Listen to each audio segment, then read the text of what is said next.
Gloria a Dios, 6 de la tarde. Queremos comenzar a tiempo. Queremos terminar también a tiempo.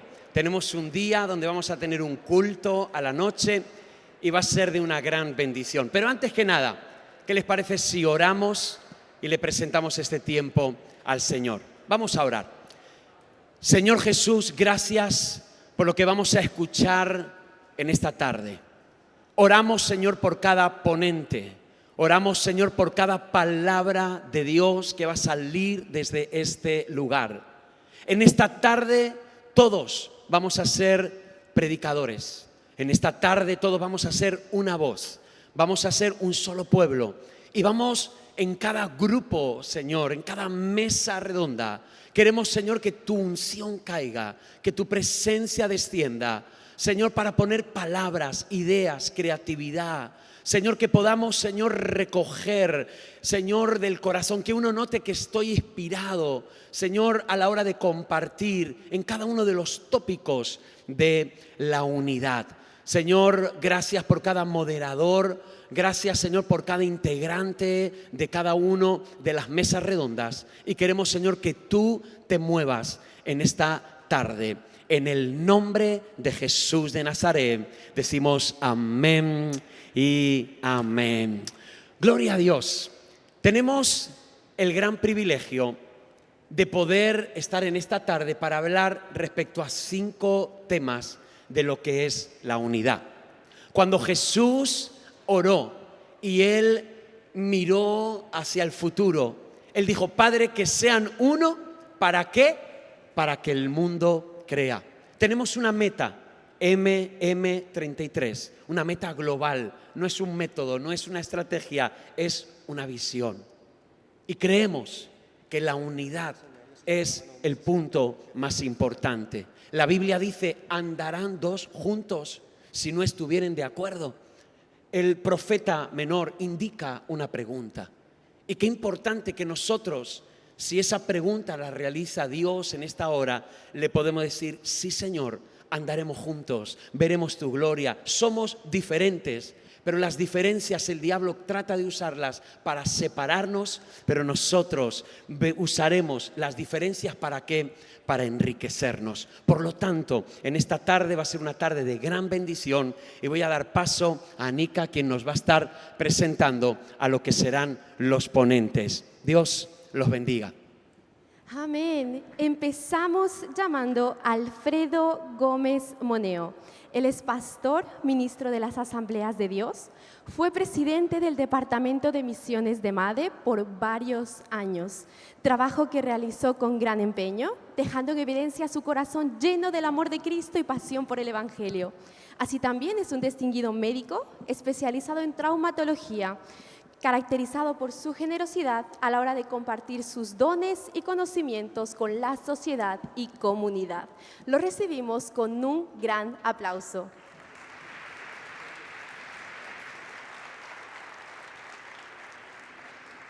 Amén.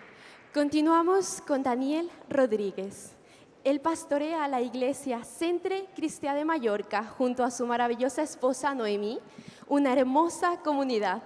Y no lo digo únicamente porque sea mi casa y unos pastores maravillosos. Y no lo digo únicamente porque sean mis pastores. Así también Daniel Rodríguez es ministro de las Asambleas de Dios, teólogo, se ha especializado en el estudio de la mente y el comportamiento en la rama de psicología clínica, ofreciendo esta bendición y este conocimiento a la iglesia. Transparencia y excelencia lo representan. Lo recibimos con un gran aplauso.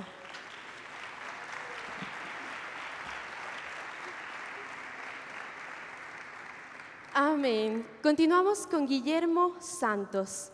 Es ministro de las Asambleas de Dios de Argentina y de España. También ha estudiado psicología. Sirve como pastor en la iglesia Vive junto a su preciada esposa Cristina desde el 2000. Enviados por la Iglesia de Argentina, grandes misioneros, siendo sembrador de varias iglesias. Además, Guillermo es coordinador del Departamento de Misiones de DEMADE. Su pasión es ver un derramamiento del Espíritu Santo en España y en Europa. Lo recibimos con un caluroso aplauso. Muy bienvenido.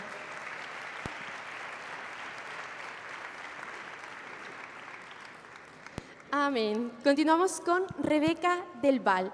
Rebeca del Val es ministra de FADE, licenciada en Teología y profesora en la Facultad de Teología de España de las Asambleas de Dios.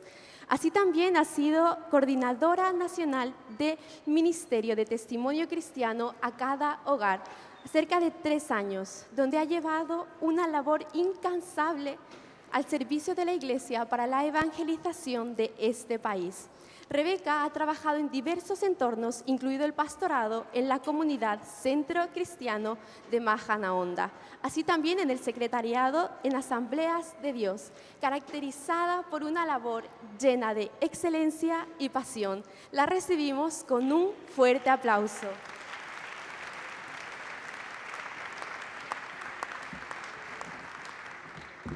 Amén. Tenemos a Dadonin Vila Morales. Él es doctor en Teología, en Ciencias Jurídicas y en Ciencias Médicas, en la rama de Cirugía. Además es ministro de Culto Evangélico y profesor de la Facultad de Teología de Asambleas de Dios. Escritor de varios libros y escritos de apología. Activo en la divulgación científica a la luz de las Escrituras, llevando las buenas nuevas a diversos sectores de la sociedad. Es para nosotros un honor tenerlo aquí esta tarde. Lo recibimos con un gran aplauso.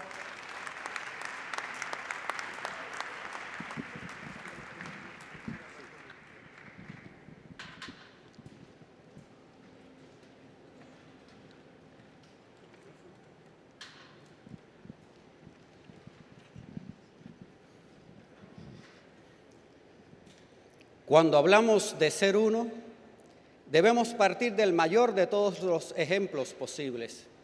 Dios es uno en 3 personas.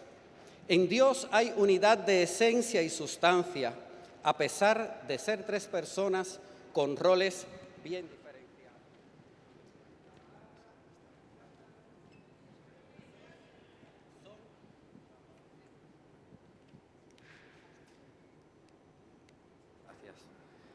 La palabra nos recuerda porque son 3 los que dan testimonio en el cielo, el Padre, el Verbo y el Espíritu Santo, y estos 3 son uno. Dios hizo al ser humano como seres tripartitos, con espíritu, alma y cuerpo. Podríamos decir que el hombre es espíritu, tiene alma y vive en un cuerpo. La Biblia dice: y el mismo Dios de paz os santifique por completo, y todo vuestro ser, espíritu, alma y cuerpo, sean guardados irreprensibles para la venida de nuestro Señor Jesucristo. Hay diferentes maneras de acercarse al concepto de unidad, y una de ellas es la concepción biologicista. Desde la concepción biologicista, la unidad está dada por este concepto de unidad por la unidad estructural y funcional de los seres vivos. El cuerpo es uno, y aunque en él hay multidiversidad de funciones, todos los órganos trabajan en función de mantener el equilibrio interno. La unidad orgánica reconoce de manera autónoma la jerarquía de funciones estructural y funcional, y todos los órganos obedecen al cerebro para cumplir las funciones vitales. Desde una concepción filosófica, el concepto de unidad ha sido analizado desde el presupuesto existencial del ser consciente o pensante, y este ha sido el eje central de la filosofía. El problema fundamental de la filosofía es la relación entre el ser y el pensar.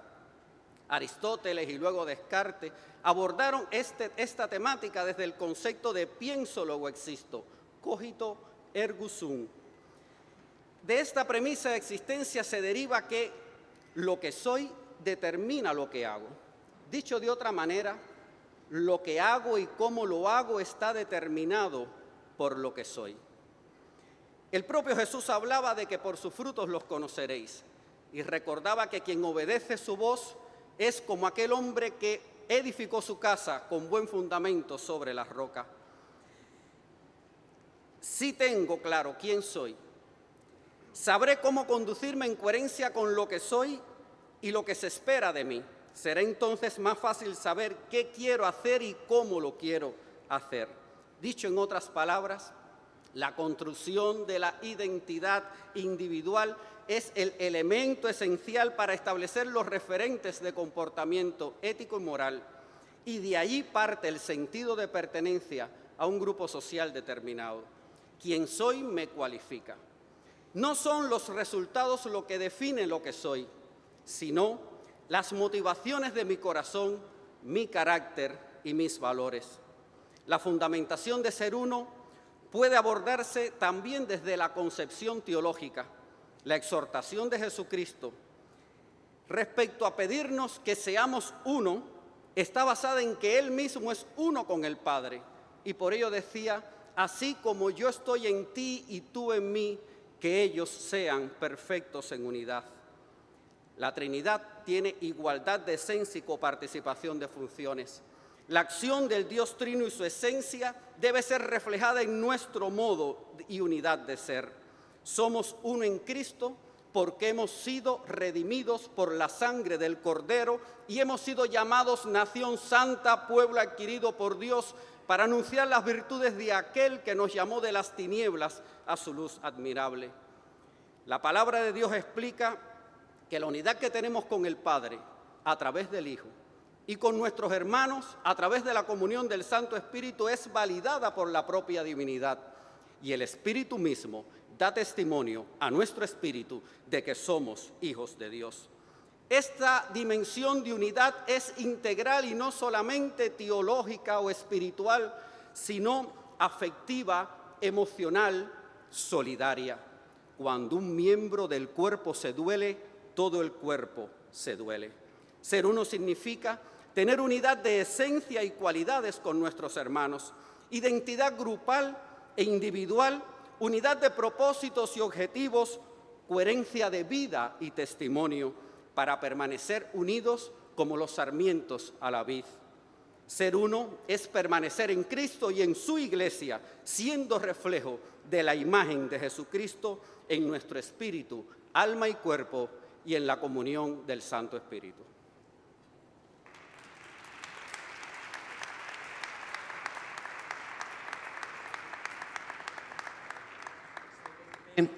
Excelente presentación.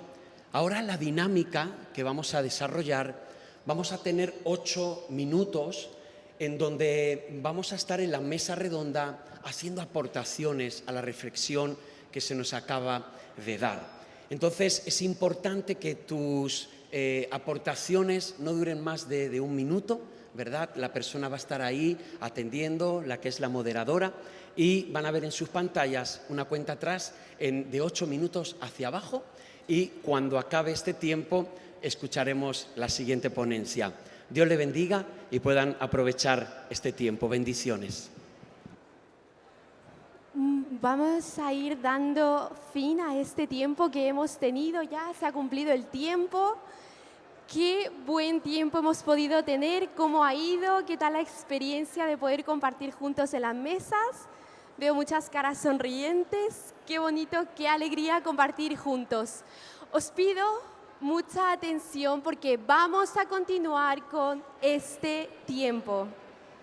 Damos muchas gracias por la ponencia, doctor Dadonin Vila, por este precioso tiempo que hemos podido tener. Continuamos con la ponencia de Rebeca del Val. Ella es pastora en la Iglesia Hogar Cristiano Internacional en Alcalá. Ella estará respondiendo e interviniendo en base a la pregunta ¿por qué ser uno? La recibimos con un fuerte aplauso. Bueno, buenas tardes a todos y queremos continuar y responder a esta pregunta. ¿Por qué ser uno? ¿Por qué tenemos que ser uno? Y queremos dar respuesta a esta pregunta a la luz de las Escrituras. Lo primero, primer punto, porque Dios es uno, ¿verdad? Y es fundamental. Vemos desde el principio hasta el final de la revelación, observamos esta identidad en Dios. Recordamos el Shema judío, Deuteronomio capítulo 6, versículo 4. Oye Israel, Jehová nuestro Dios, Jehová uno es. Y esta palabra uno en el hebreo es esta palabra ejad, que significa unidad, pero significa único, pero además significa unidad compuesta. Así que vemos a lo largo de las Escrituras que Dios se manifiesta en tres personas: Padre, Hijo, Espíritu Santo. Por lo tanto, vemos que Dios es uno, ¿verdad? Y es trino. Dios es uno y es trino. La Trinidad existe eternamente y tiene una unidad pericorética, es decir, hay una interrelación entre la Trinidad. Tal como manifiesta el credo de Atanasio, dice: un Dios en Trinidad y una Trinidad en unidad. Y el versículo lema del Congreso, ¿verdad? Vemos cómo Jesús está orando al Padre y está clamando de que esa unidad entre ellos sea una unidad entre la Iglesia, entre el cuerpo de Cristo. Ese es el anhelo de Jesús, es el corazón de Jesús, que la Iglesia seamos uno. Y no es un modelo a seguir de la Iglesia, sino que es el fundamento de la esencia de la Iglesia, la unidad. Ahora, otra razón por qué ser uno. Número 2, porque genera un mayor y efectivo avance en la extensión del reino de Dios. Que seamos uno es la mayor estrategia evangelística de la Iglesia. Juan capítulo 17, versículo 21, para que el mundo crea. La unidad de Dios ha traído salvación a la humanidad, de todos aquellos que creen en el nombre de Jesús y le reciben. De una manera análoga, la unidad de la Iglesia trae salvación, porque presenta el Evangelio de una manera auténtica a un mundo que se pierde. No es la influencia que tenga la Iglesia, no es los asistentes que lleguen el domingo a la Iglesia, no son los buenos programas. Eso está muy bien, suma, nos bendice, pero lo que va a impactar al mundo es la unidad que tenemos entre nosotros, expresada en el amor, en el mensaje común que es el Evangelio y en la misión, hacer discípulos, ¿verdad? Número 3, ¿por qué ser uno? Porque nos hace más fuertes como movimiento. Dice Proverbios capítulo 30, versículo 27, que las langostas que no tienen rey salen todas por cuadrillas. Y me parece muy interesante que Dios esté queriendo dejar registrado esto en la Escritura para que prestemos atención a este insecto, que es un poco feucho, ¿verdad? Así un poco de yuyu, pero es muy interesante, porque fijaos, la langosta no tiene quien la gobierne, pero se moviliza en unidad, en grupo. Se organiza por enjambres y cada enjambre puede albergar, fíjate, entre 40 y 80 millones de langostas en 1 kilómetro cuadrado. Y un enjambre puede llegar a abarcar 1.200 kilómetros cuadrados, tener un tamaño. O sea que los que saben matemáticas rápidamente, ¿cuántas langostas hay ahí, verdad? Una barbaridad. Fíjate, muy interesante, porque cuando se agrupan, generan esta nube negra que da miedo y arrasan y devastan con cultivos y cosechas para alimentar a miles de personas. La langosta sola e independiente es inofensiva, pero se convierte en una gran fuerza y amenaza cuando se mueve en unidad. Lo mismo ocurre con la Iglesia, con el cuerpo de Cristo, con los discípulos de Jesús. En solitario no tenemos mucha fuerza, pero si nos organizamos en unidad como movimiento, podemos devastar el avance del reino de las tinieblas y ser una amenaza para el plan diabólico. La unidad nos hace más fuertes como movimiento, pero también como individuos, ¿verdad? Y punto 4, rápido, termino aquí. ¿Por qué ser uno? Porque hay poder en el acuerdo. El acuerdo es la perfecta asociación para estar unidos en un propósito. Y Jesús promete que la oración de los que están en plena comunión entre sí y con Dios tendrá gran eficacia. Cierro con esta frase para que nos recordemos de la unidad. Unámonos como langostas. Que Dios te bendiga mucho. Amén. Damos gracias por esta preciosa intervención. Vamos ya a dar paso al tiempo de compartir en las mesas redondas, así que te invito y te animo a poder compartir todo esto que se nos ha estado compartiendo en este momento. Continuamos con las mesas redondas. Vamos a ir dando fin a este tiempo que hemos tenido de compartir en las mesas. Qué maravilloso tiempo nos está regalando el Señor. Muchísimas gracias por todas vuestras intervenciones. Os pido nuevamente vuestra atención porque vamos a continuar recibiendo mucho más de lo que el Señor quiere seguir hablando a nuestras vidas. Amén. Amén. Continuamos con Guillermo Santos. Él estará compartiendo su intervención bajo el lema de la pregunta ¿en qué debemos ser uno? Lo recibimos con un gran aplauso.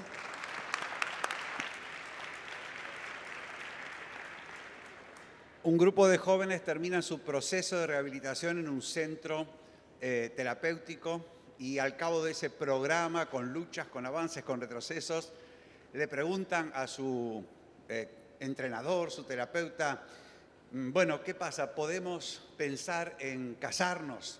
Y el entrenador le dice, bueno, cuando salgan de aquí compren una planta y al año compren un perro. Si a los 3 años la planta y el perro siguen vivos, piensen en hacer un noviazgo y un matrimonio. Nosotros tenemos ventaja porque la unidad es un regalo que hemos recibido con el nuevo nacimiento. La unidad es un regalo que desarrollamos a través del discipulado, que aprendemos a administrar en el discipulado. Y la unidad tiene una finalidad y la finalidad es que el mundo pueda creer en Jesús mirándonos a nosotros. Así que si pensamos en la unidad podemos pensar en un regalo, que alguien nos regala una planta y que podemos cuidar esa planta. Y hay cosas que favorecen, vitalizan la unidad que el Señor nos regaló desde el día que nacemos. Algunas cosas las recordamos todos, por ejemplo, creer en Jesús, creerle a Jesús, rendirnos a Jesús y estar siempre dispuestos a obedecerlo. Guardar el vínculo de paz con los demás, tener una relación de humildad y mansedumbre con el resto de la familia de Cristo, que ninguno somos perfectos, obviamente, y algunos podemos ser más difíciles de soportar. En reconocer y respetar la diversidad, que la unidad siempre es en una diversidad, como nos decía recién Rebeca. Es cuidar esas relaciones y ayudarnos mutuamente según la actividad que cada uno desarrollamos dentro de la iglesia. Y también unidad, la unidad es bendecida, la unidad crece cuando nosotros disfrutamos lo que es vivir unánimes. Hay personas que les encanta vivir en guerra continua contra alguien y si no lo tienen se lo inventan. Pero qué lindo es disfrutar la unanimidad orando, alabando juntos como estamos haciendo, en reunirnos como es lo que sucede aquí, en batallar juntos por el Evangelio, en ser unánimes con un amor de corazón no fingido, no formal. La unidad es favorecida cuando respetamos la palabra de Dios, cuando honramos la palabra escrita. Y si nosotros pensamos en la unidad como algo a cuidar, también tenemos que pensar en que hay cosas que amenazan la unidad, como las plagas pueden cargarse la mejor planta de nuestro hogar o de nuestro jardín. Por ejemplo, hay plagas que es cuando ponemos a una persona por encima de cualquiera de las cosas que hemos hablado. Cuando ponemos una forma, la anteponemos a todo lo que hemos hablado que favorece la unidad. Cuando queremos unidad basada en acuerdos humanos, simples pactos y negociados y acuerdos. Cuando la unidad se establece en torno a una persona, eso es lo que va a ocurrir con el anticristo. Cuando hay manipulación y control, cuando se pretende que la unidad se transforme en uniformidad, cuando hay individualismo, cuando hay división. Y en general cuando hay enseñanzas que se desvían de la palabra de Dios. Cada una de estas cosas son plagas que amenazan la salud de la unidad que el Señor Jesús nos regaló a todos. Una unidad tan potente y tan maravillosa como Dadonim y Rebeca nos han expuesto. Así que el Señor nos anima a recibir el regalo, la planta, y a cuidarla y a compartirla con otros.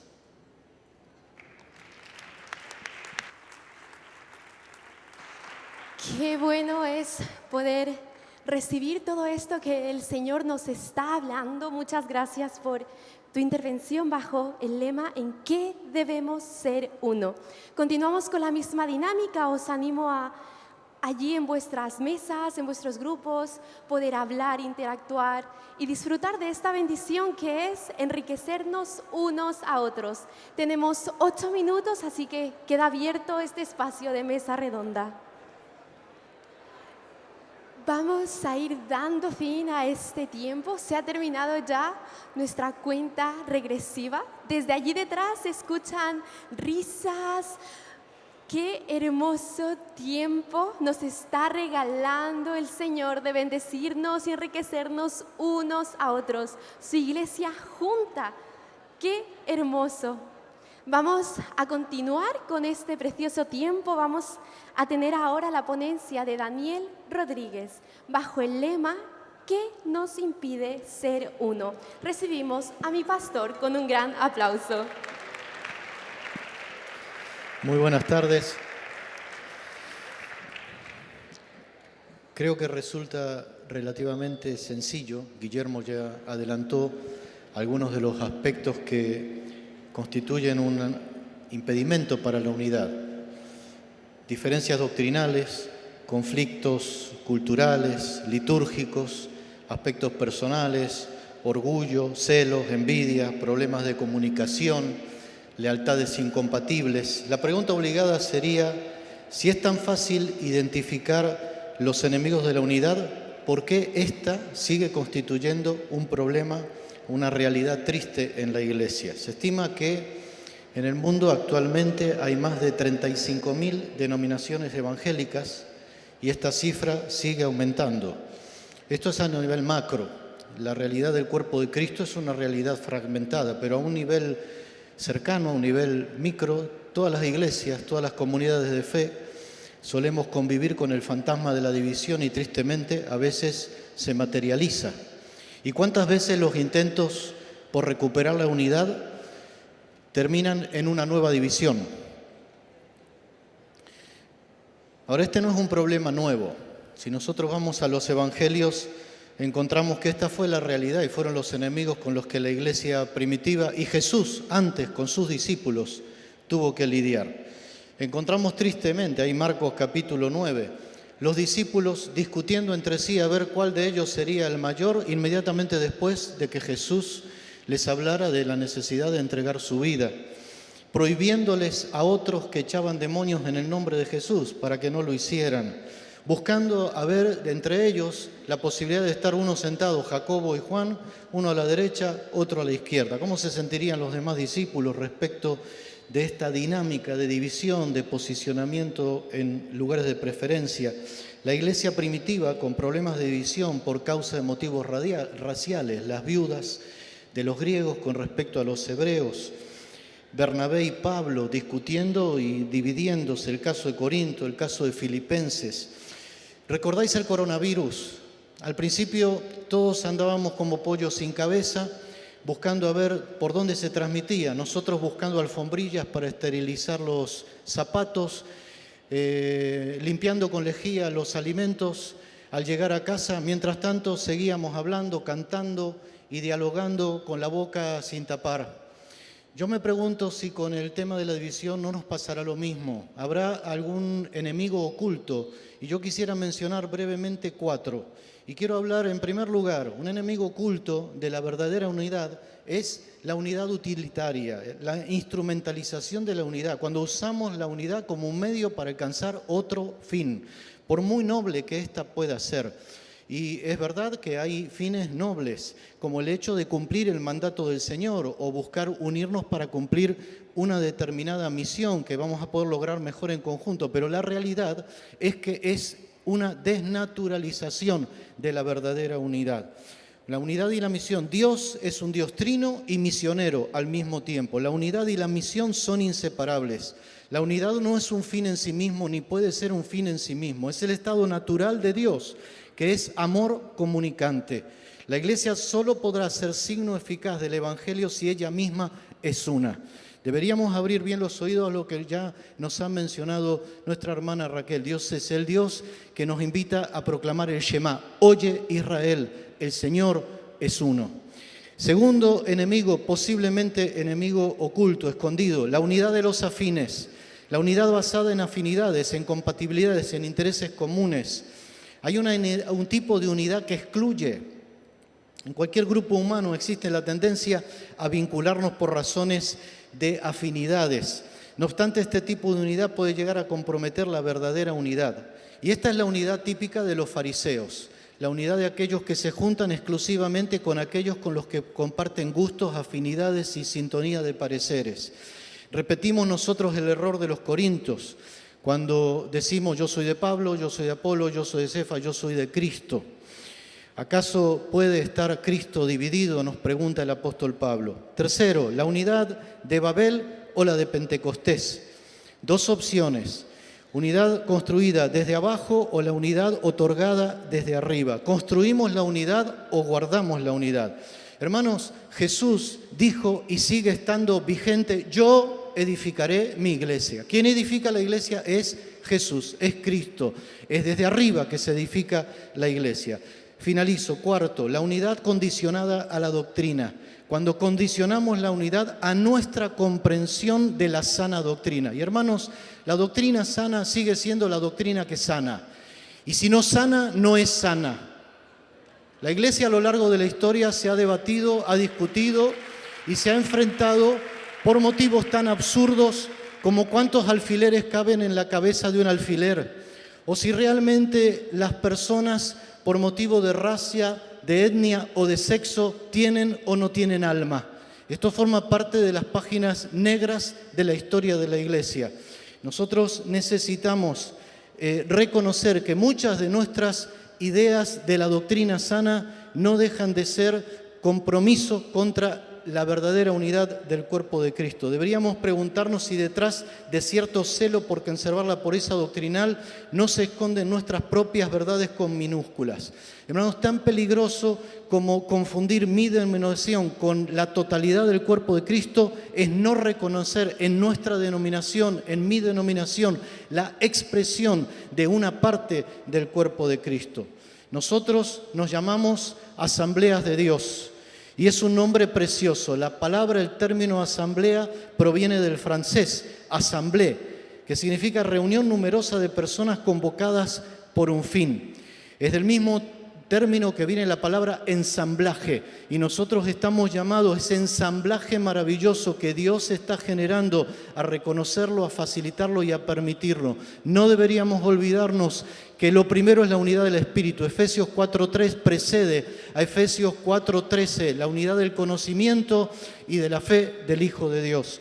Que Dios nos dé de su gracia para que nuestra asamblea de Dios sea realmente una reunión de todos aquellos hijos que el Señor quiere convocar en torno a la mesa del banquete del cielo, porque el banquete del cielo es un banquete, es una celebración que invita al Señor, no es un restaurante al cual yo voy a comer y elijo el menú, con quién me siento, cuándo entro, cuándo salgo, cuándo me voy. Cuando a ti y a mí nos invitan a un banquete, es el que invita, el que elige con quién te sientas, quién se come, quién se sienta a tu lado, cuándo empieza y cuándo termina. Porque es el Padre el que otorga la calidad de ser considerados hijos a quienes son sus hijos. Y los hermanos nos tenemos que limitar a reconocer como hermanos a aquellos a quien el Padre considera hijos. El Señor os bendiga. Amén. Amén. ¿Cómo nos están bendiciendo estas preciosas intervenciones? Muchas gracias por esta ponencia.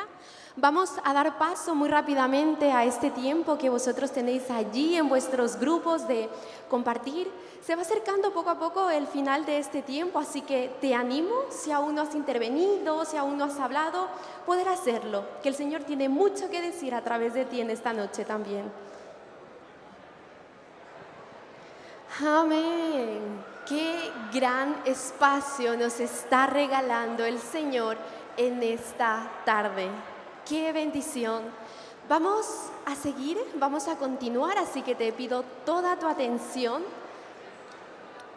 para dar la bienvenida a Alfredo Gómez Moneo. Él estará compartiendo en este momento bajo el lema "Y si no somos uno". Así que te invito a recibirlo con un caluroso aplauso.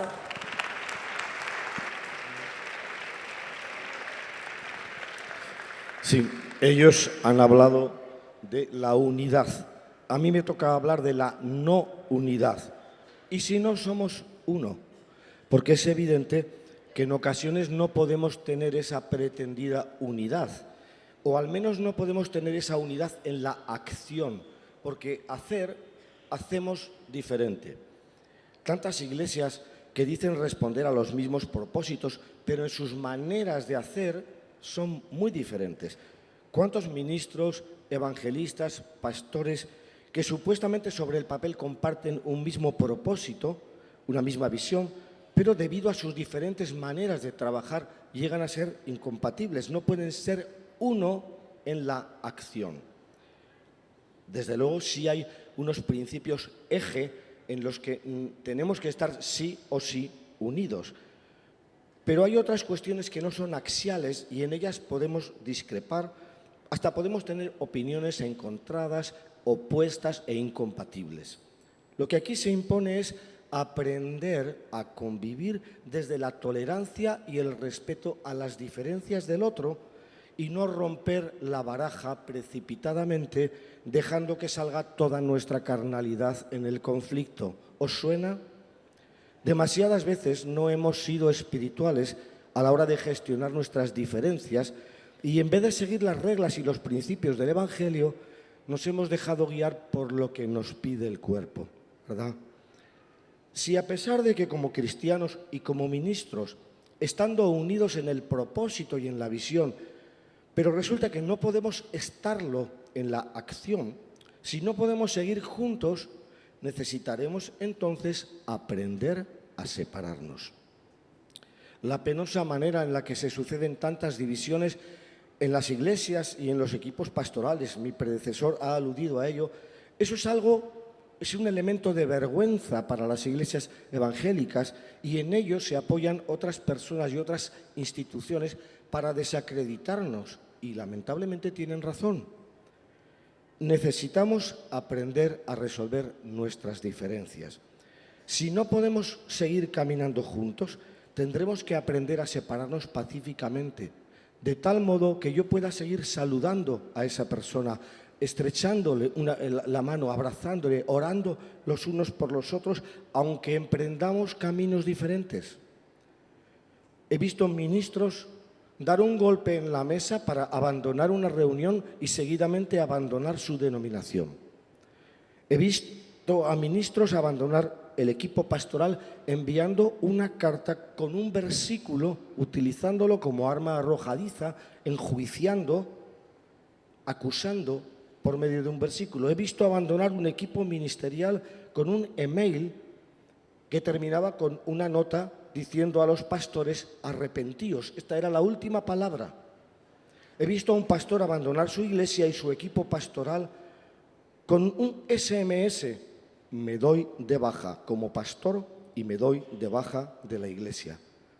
Denominador común de estos 4 casos: llevaban muchos años trabajando juntos. ¿Cuántas veces dejamos que la carne actúe cuando Dios nos llama a resolver pacíficamente nuestras diferencias? No estamos obligados a seguir juntos, pero sí lo estamos a despedirnos con respeto y con amor cristiano. Cuando nos marchamos dando un portazo, cerramos las posibles vías de conexión en el futuro. Causamos un daño irremediable y siempre tiene consecuencias que son amargas. Citaré solamente 4 casos del Nuevo Testamento, los ha mencionado algunos ya Daniel, casos de desavenencias francas, pero que todas se arreglaron bien, y de esos casos podemos sacar pautas. 1. el desencuentro entre los apóstoles ante la atrevida petición de la madre de Santiago y Juan. Aquello pudo haberlos desunido, pero Jesús supo reconducir la situación para dar su magistral lección acerca del servicio. 2. El conocido desacuerdo entre Pablo y Bernabé consiguió que se abrieran 2 estrategias evangelísticas cuando inicialmente planeaban solo una. 3. La murmuración de los griegos contra los hebreos por la desatención de sus viudas dio lugar a que se eligieran hombres llenos del Espíritu y en ellos delegar la tarea. Por último, la disputa tremenda que pudo haber dividido la Iglesia se resolvió en el Concilio de Jerusalén. Allí supieron expresarse, supieron entenderse, redactaron un acuerdo de mínimos y unas conclusiones razonables que consiguieron mantener la unidad en medio de opiniones muy diferentes. Si anhelamos unidad, tendremos que aprender o bien a trabajar con nuestras diferencias respetándonos y tolerándonos, o bien a separarnos pacíficamente. Si no podemos seguir unidos y tenemos que separarnos, hagamos las cosas de modo que provoquen el mal menor y recordando siempre la exhortación paulina a los efesios que tanto ya se ha mencionado en este congreso, con toda humildad y mansedumbre, soportándoos los unos a los otros con paciencia en amor. Soportándoos con paciencia los unos a los otros en amor. Cada palabra de esta frase es importante. Humildad, mansedumbre, soportarnos, paciencia, amor. Os dejo 3 preguntas de trabajo que seguramente están saliendo en pantalla. ¿Cuáles suelen ser las cuestiones o situaciones que más frecuentemente atentan contra la unidad? 2. He puesto mi talante ministerial, quítalo de ministerial, para todos. Mi talante tiende a unir o a desunir. ¿Apunto y me enfoco a lo que nos une o apunto y me enfoco a lo que nos separa? Y la tercera pregunta, a la luz de estos 4 sucesos mencionados en el Nuevo Testamento, ¿cómo podemos sacar partido de nuestras diferencias? Creo que son preguntas interesantes para trabajar. Dios os bendiga.